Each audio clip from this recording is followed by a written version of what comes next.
സാമ്പാർ പൊടി ഇല്ലാതെ തേങ്ങ വറുത്തരച്ച് സാമ്പാർ കറി ഉണ്ടാക്കി നോക്കിയാലോ. അപ്പോൾ അതിനായിട്ട് പരിപ്പും കുമ്പളങ്ങ അതുപോലെ തന്നെ പച്ചക്കായ ക്യാരറ്റ് ഒന്ന് വേവിക്കാൻ വേണ്ടി വെക്കുന്നുണ്ട്. അത് ഒരു ഹാഫ് വേവ് ആകുമ്പോൾ നമ്മുടെ മുരിങ്ങാക്കോലും അതുപോലെ തന്നെ വെണ്ടയ്ക്കയും ഇട്ട് കൊടുക്കുക കേട്ടോ.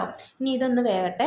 അപ്പോഴേക്കും നമ്മൾ 15 ചീരുള്ളിയും 8 അല്ലി വെളുത്തുള്ളിയും നമ്മൾ വെളിച്ചെണ്ണയിൽ നല്ല പോലെ ഒന്ന് വഴറ്റിയെടുക്കുന്നുണ്ട്. അത് നല്ലപോലെ വഴന്നതിന് ശേഷം നമ്മൾ വേറൊരു പാത്രത്തിലോട്ട് മാറ്റി വെക്കുക. ആ സെയിം ചട്ടിയിൽ തേങ്ങയും കരിവേപ്പിലയും നല്ല പോലെ വറുത്ത് അതും മാറ്റി വെക്കുക. നമ്മൾ 2 സ്പൂൺ മുളക് പൊടി, 2 സ്പൂൺ മല്ലിപ്പൊടി, 3/4 സ്പൂൺ പെരുംജീരകം, 1/4 സ്പൂൺ മഞ്ഞൾപ്പൊടി, 1 സ്പൂൺ ചെറുജീരകം കൂടി നല്ലപോലെ വറുത്തിട്ട് ആ പൊടി നമ്മുടെ ഈ സാമ്പാറിലോട്ട് ഇട്ട് കൊടുക്കുക കേട്ടോ. എന്നിട്ട് നമ്മൾ ആ ചട്ടിയിൽ തന്നെ തക്കാളി നല്ല പോലെ വഴറ്റിയിട്ട് അതിൽ ലേശം പുളിവെള്ളം ഒഴിക്കുന്നുണ്ട്.